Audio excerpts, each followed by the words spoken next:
Nosso grupo é um multifamily office composto de diversas empresas, entre elas temos uma empresa que trabalha em direito, contadores, estruturadores de trust, então somos um trust company licenciado em Dakota do Sul, e também somos uma RIA, que são assessores de investimento no Uruguai e aqui nos Estados Unidos também, desde a Flórida.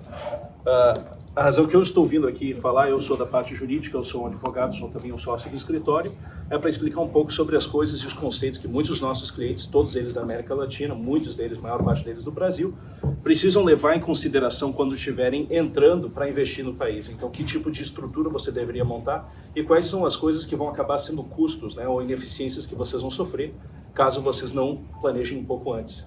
Então, eu quero falar um pouco desses conceitos para todo mundo que é novo, todo mundo que está vindo para os Estados Unidos por primeira vez para investir, né? Primeiro ponto para falar, e sempre muito importante explicar, não existe uma estrutura que funcione igual para todos, né? Cada estrutura tem que ser feita levando em consideração as necessidades, o patrimônio, a família de cada individual. Então, as coisas que eu vou estar falando vão ser um pouco generalizadas, mas depois, se quiserem, podem até fazer perguntas e a gente traz um pouco mais para o específico.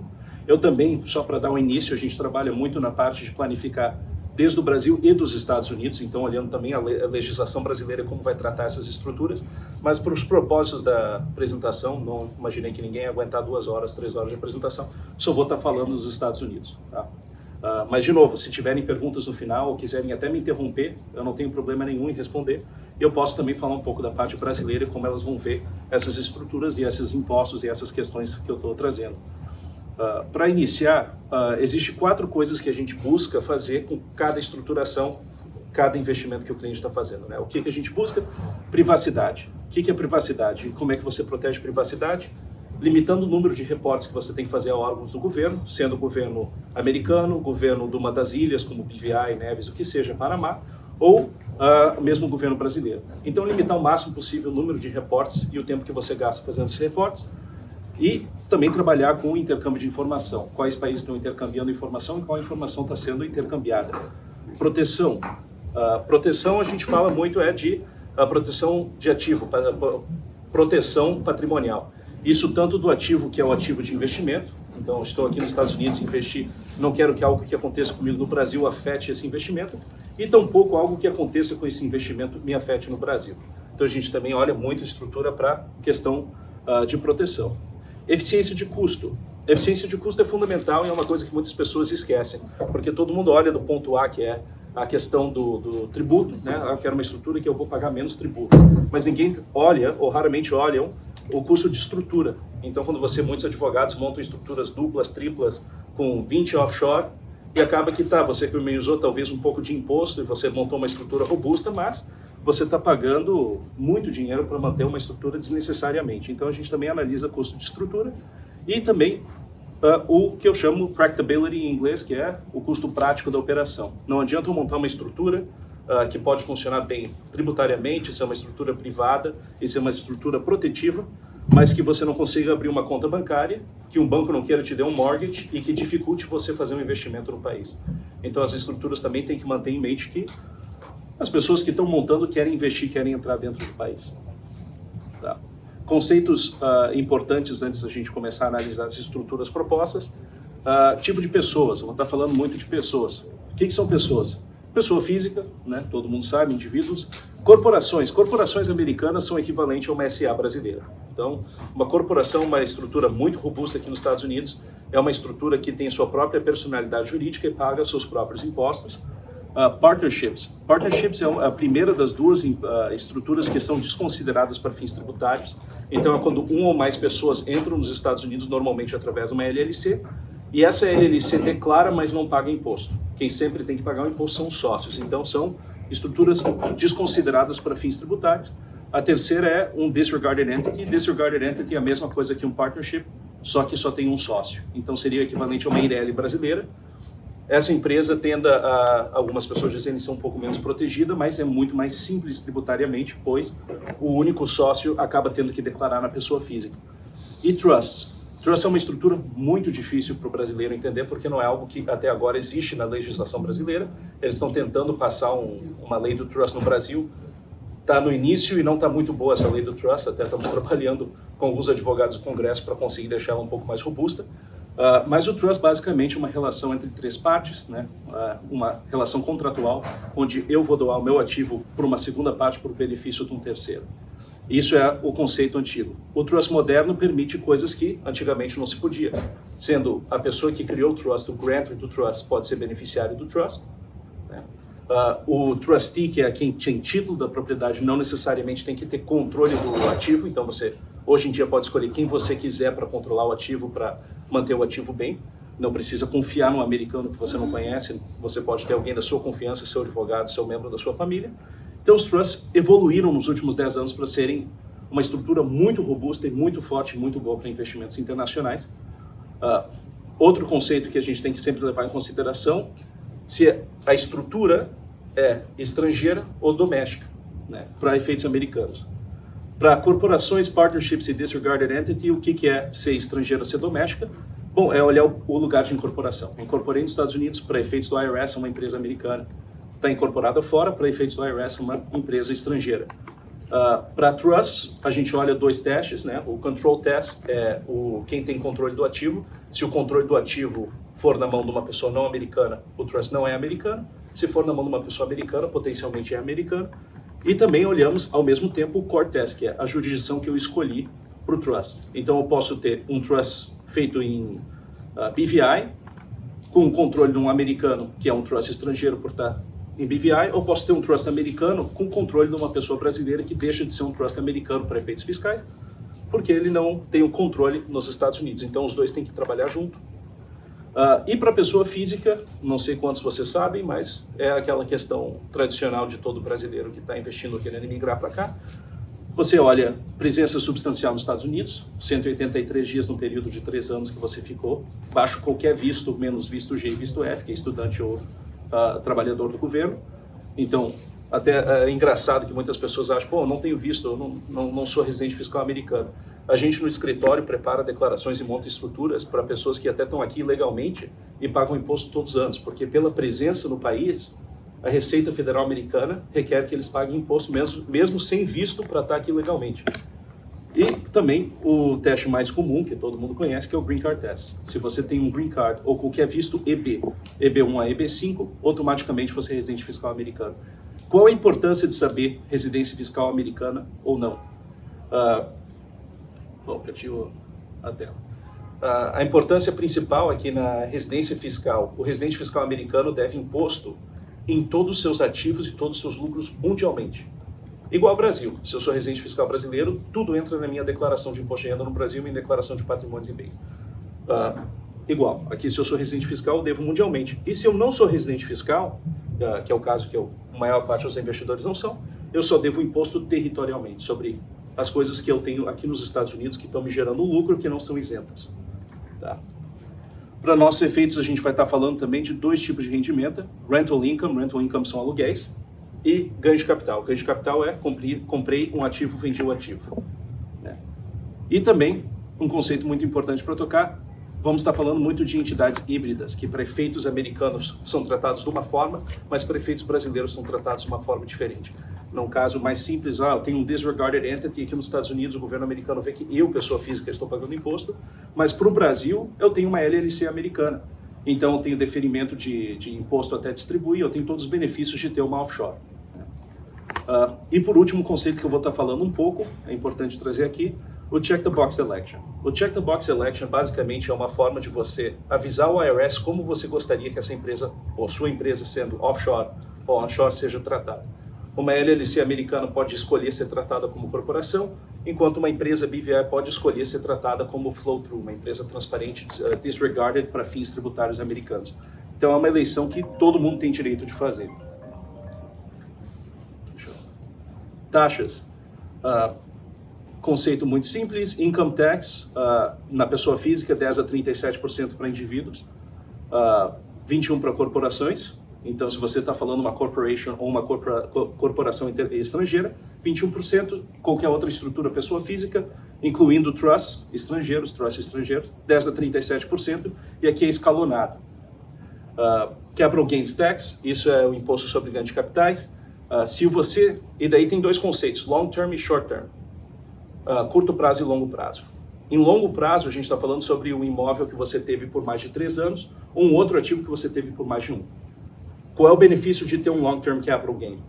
O seu imposto é substancialmente menor, é 0 a 23,8 para longo prazo, enquanto do curto prazo é aqueles mesmos 10 a 37 ou 21.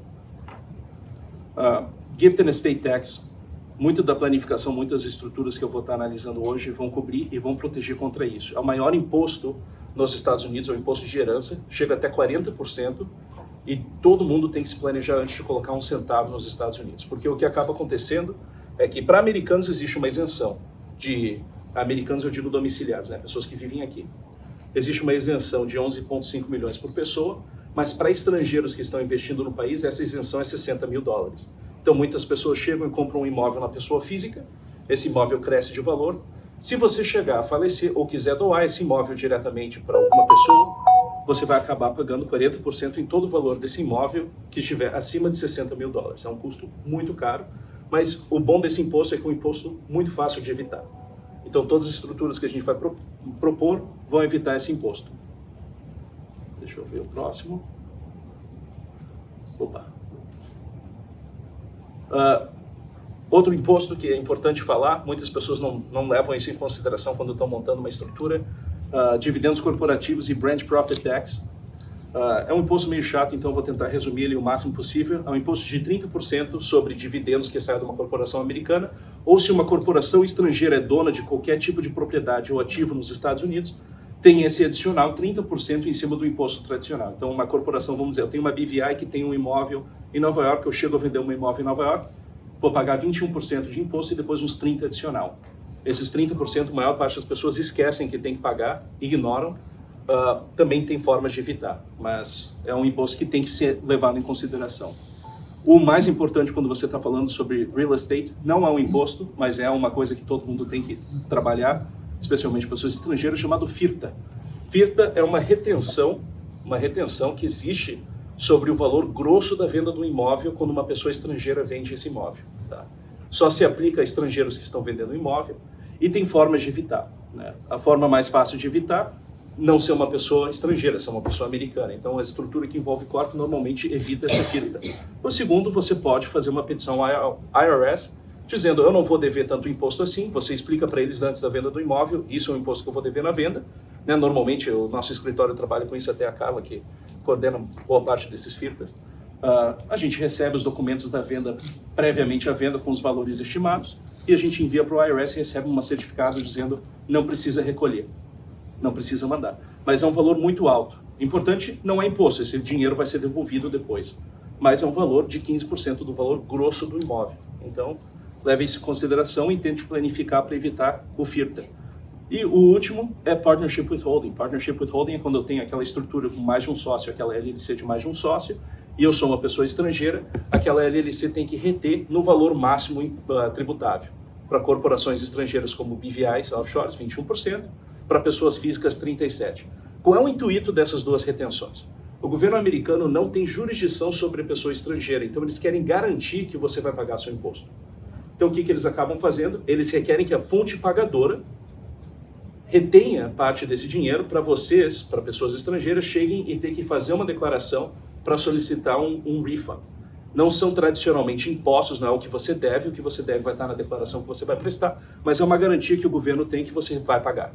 E caso não seja feito, quem está danificado com isso, quem vai ser questionado pelo IRS, é o próprio withholding agent. Então, no caso, o vendedor do imóvel americano que estava vendendo, ou no caso de uma partnership, a pessoa que faz a declaração da partnership, que vai ser responsável.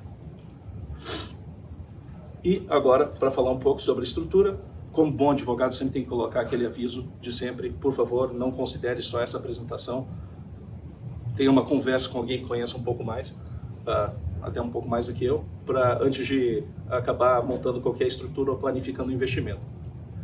Qual é a estrutura mais comum que se utiliza para investimentos aqui nos Estados Unidos em real estate? É o que eu chamo de double corp.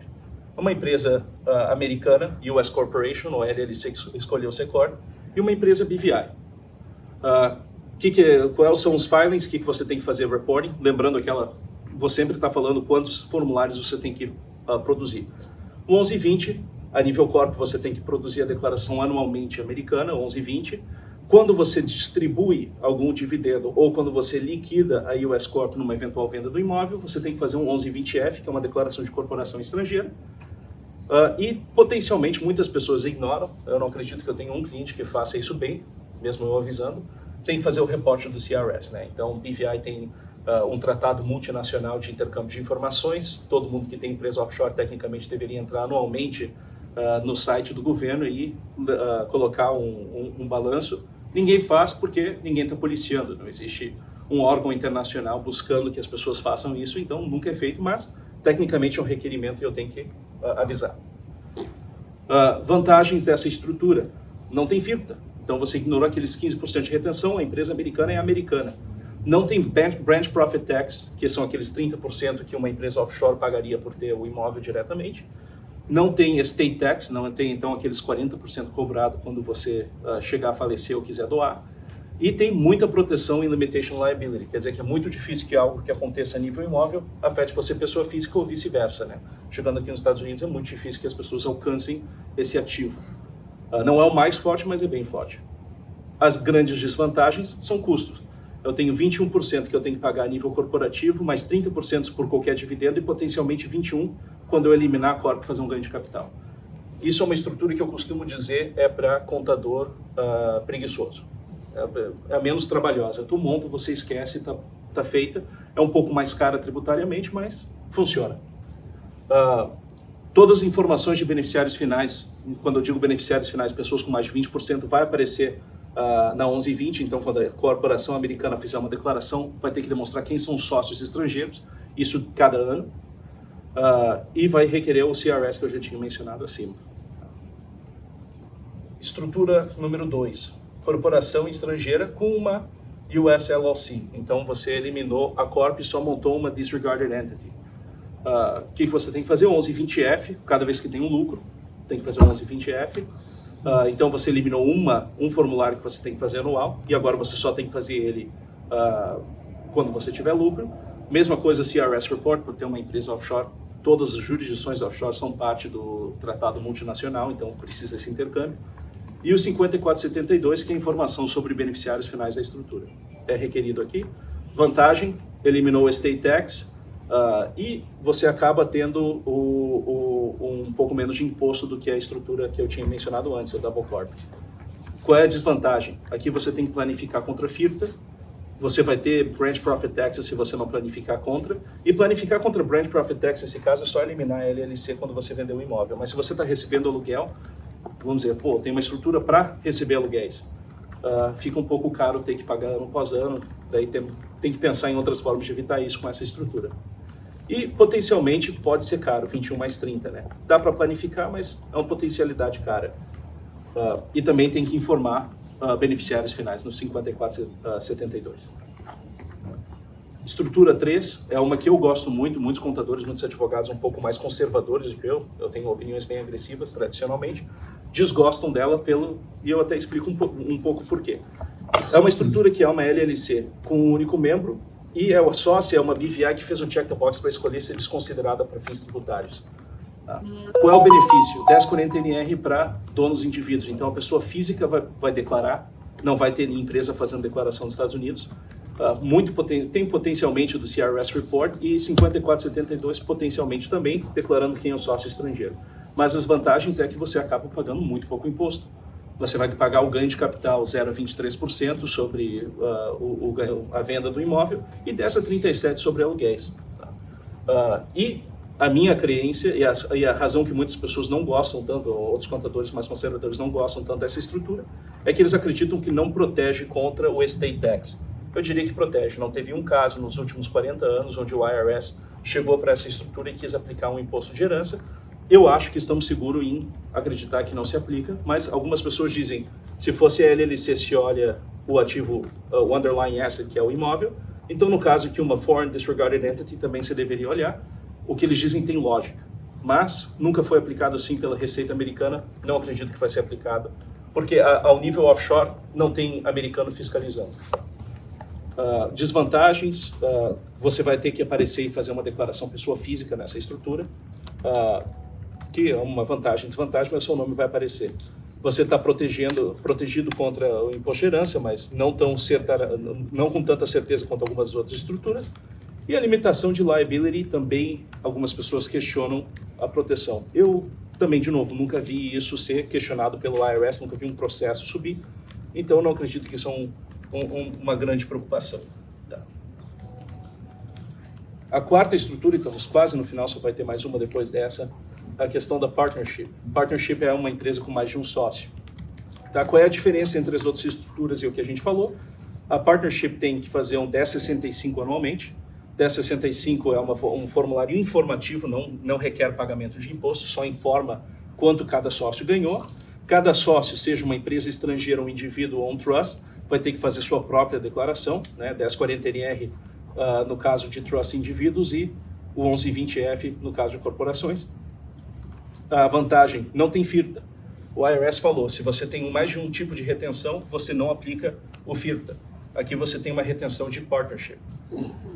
Só vai pagar imposto uma vez, então só as pessoas que estão em cima vão acabar pagando imposto, fazendo isso um pouco mais eficiente tributariamente.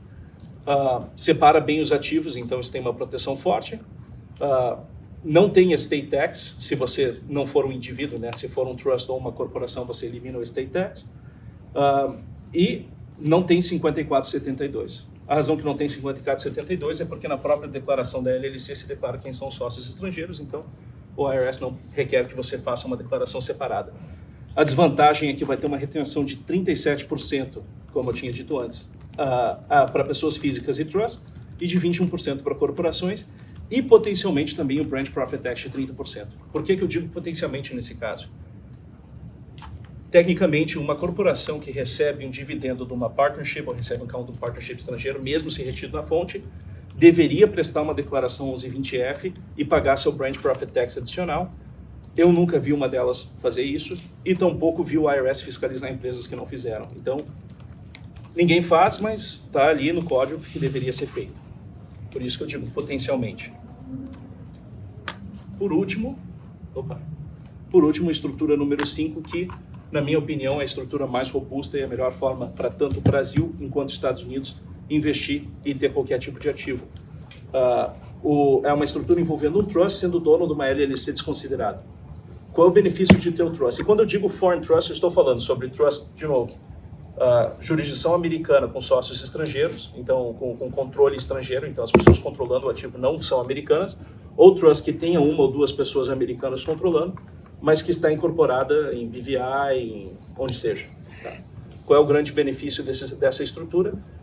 Você vai pagar a alíquota de 10 a 37, que é a mesma alíquota da pessoa física, mas não tem nenhuma chance de atingir esses ativos, então não existe casos internacionais do Brasil ou Estados Unidos até chegar e entrar dentro do trust para levar os ativos caso tenha um processo contra o beneficiário. Baixo o Supremo Tribunal Americano, o direito beneficiário do trust não garantido não é um direito proprietário, então não existe processo contra mim que vai atingir os ativos do trust. E vice-versa, né? Eu não sou o dono do trust, o trust existe independente de mim, então o processo contra o trust também não vai me atingir. Então tem a mais alto nível de proteção. Não existe Branch Profit Tax, então não tem esses 30% adicional, e também não tem Estate and Gift Tax. Então essa estrutura aqui pode comprar, vender e fazer o que quiser com quantos imóveis quiser, sem precisar pagar imposto adicional e sem ter que se preocupar com os 40% de imposto. Qual é a desvantagem? Que eu digo a única desvantagem dessa estrutura é o FIRTA. Você vai ter que, cada vez que vender um imóvel, planificar contra ter que pagar os 15% no bruto e fazer a declaração. Vai ter que fazer, pedir um withholding certificate. Não é a pior coisa do mundo, mas tem que levar isso em consideração. E segundo, o trust tende a ser um pouco mais caro, né, o dobro do custo de uma BVI, por exemplo. Então, acaba sendo uma estrutura um pouco mais cara. Isso sendo dito, o trust não precisa ser aquela estrutura eu para os meus filhos. Muitos dos nossos clientes hoje utilizam o trust como um grupo de investidores, então você tem uma ou mais pessoas que são beneficiárias. O trust pode ser constituído, então a gente faz isso muito para brasileiros, por uma offshore ou por uma outra empresa, então na declaração brasileira é fácil de declarar, eu estou declarando a minha offshore constitui o trust. Então não vai ter problema, vai ter uma forma de ter o deferimento também, e pode ter quantos beneficiários você quiser. Então, hoje em dia, baixo as leis que existem hoje, o trust acaba sendo a estrutura mais forte. E era isso. Agora podem descansar e falei o que eu tinha que falar. Alguém tem alguma pergunta? Eu falei bem rápido, eu falei de muitos temas, me demorou mais de uma década para aprender tudo isso. Eu não imagino que uma conversa de 30, 40 minutos vocês vão sair experts. Então, se houver alguma pergunta, estou feliz em responder. Eu tenho uma pergunta só para resumir. Sim, senhor. É muito técnico. Sim, desculpa. Mas só para ficar mais claro. Então, a melhor maneira de adquirir algum imóvel nos Estados Unidos seria através de uma empresa. Né? Sim. Não como indivíduo. Nunca faz como indivíduo Não. pelo o imposto de herança, e nem como uma empresa americana. Muitas pessoas fazem, eu vou só ter minha LLC tem um imóvel, e eu sou sócio, pessoa física da LLC. Eles vão te matar no imposto de herança, ou se você tentar doar as ações da empresa, porque é um ativo americano. Então, doação e herança é o mesmo imposto, é aqueles 40%. Então, vou adicionar um outro sócio, vou adicionar meu filho como sócio, vai acabar, eles vão querer levar a mordida deles. Então, é sempre importante ter uma estrutura dupla, eu diria, com um braço offshore, e nunca fazer direto na pessoa física. Mas isso... Só complementando.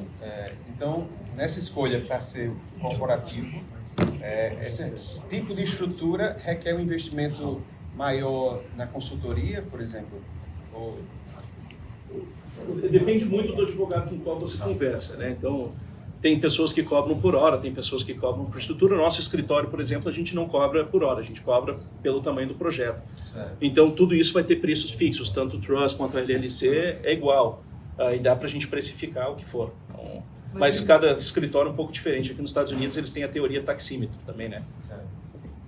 Mas assim, qual é o valor mínimo de investimento para valer a pena você montar uma estrutura dessa? A Olha, melhor estrutura que você disse. O Trust. Depende. É muito difícil dizer isso porque cada pessoa tem um nível de risco mais alto ou mais baixo. Obviamente, se é um imóvel de 300, 400 mil dólares, a maior parte das pessoas preferem fazer a estrutura essa tradicional e também com essa ou com essa. Funciona. Se é um imóvel valor baixo, você não está muito preocupado com a questão de proteção de ativos, né? É um ativo menor.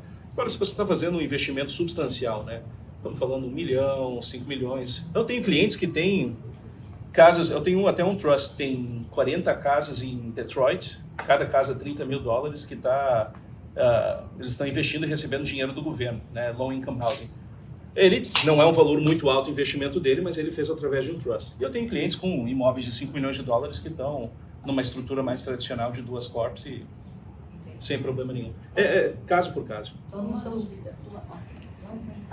Uma vez que você já comprou um imóvel, por exemplo, não teve essa orientação e já tem um imóvel nos Estados Unidos, qual é o caminho?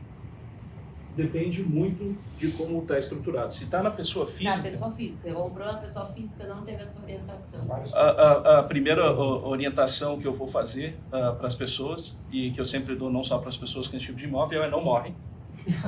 Fique vivo até vender o imóvel. O ganho de capital não vai ser caro na pessoa física, tanto que se você vê muitas das estruturas, a forma mais eficiente, já pagou aqui, mas a forma mais eficiente é pagar na pessoa física. E você tem aquele imposto menor, né? Ou estruturas como o Trust que tem a mesma alíquota que a pessoa física. Então hoje eu vendi o meu imóvel, eu vou pagar o quê? 23,8. É triste dizer, mas essa é a menor alíquota para os Estados Unidos. Mas se você quiser continuar tendo um imóvel, que é um imóvel que você não... Daí eu montaria uma estrutura... Renda, mas para você vir para os Estados Unidos, e aí como...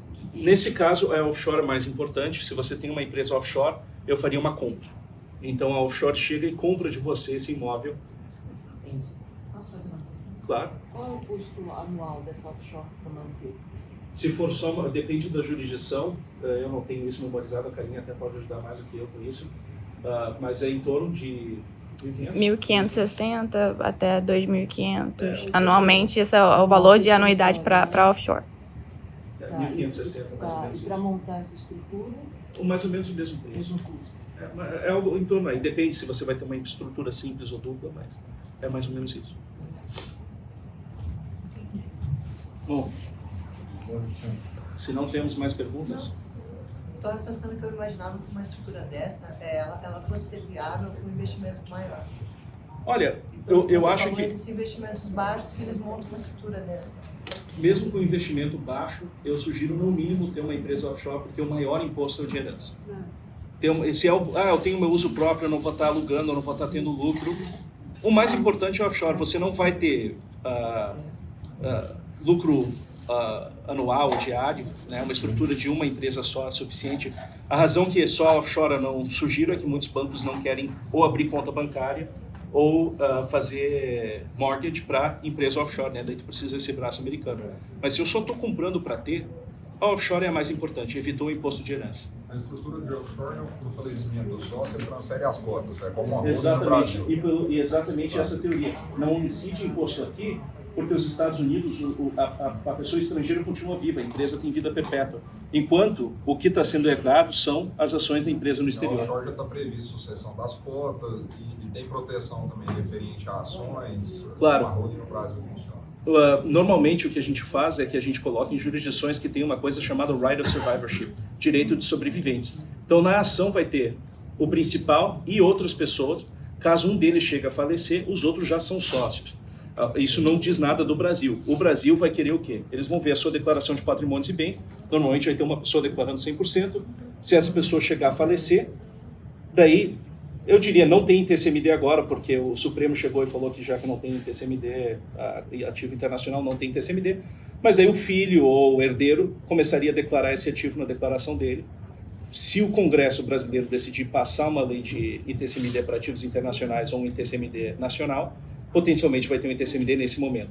Porque a holding, por exemplo, do Brasil, ela foi vendida muito errada, né? Falava que não tinha cargo de imposto na transmissão, um caso de amortização, na verdade existe, né? Sim. A diferença é que o pessoal pegava lá o capital de R$1 milhão, transformava em uma cota de R$1.000, só que isso não E existe. ficava no valor menor. Porque a mas a avaliação do Receita bem Estadual a cai em Receita cima. faz, né? Então, Um dos não nossos existe sócios essa principais já fez muitos anos de defesa, mas a Receita Estadual cai em cima. Então essa é uma dúvida que eu tenho. Então o imposto ele não deixa de existir. Basicamente a cota é transferida para o próximo sócio, é isso. O imposto não existe hoje em dia no Brasil porque o Supremo brasileiro falou que ativo extranacional não está sujeito ao ITCMD, que é um imposto estadual. Só para patrimônio internacional. Só para o patrimônio internacional. Patrimônio estadual, eu argumentaria, no mínimo, tem coisas que são isentas e daí eu posso até organizar para você falar com os experts do escritório nisso, mas quase tudo, a Receita quer cobrar sobre tudo, né? Se tudo pode ser cobrado, daí vem a qualidade do advogado.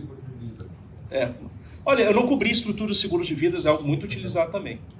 E funciona. Não, mas o seguro de vida é uma ferramenta que age na sucessão, entendeu? Exato. Porque ele é livre imposto. Exato. Bom, não sei se funciona para o Brasil, eu sei que nos Estados Unidos é muito bom. Trabalhei 4 anos na Prudential lá. Então, Funciona bem. você sabe mais do que eu. Não, funciona bem. Mas tá bom, pessoal. Obrigado. Não, obrigado a vocês.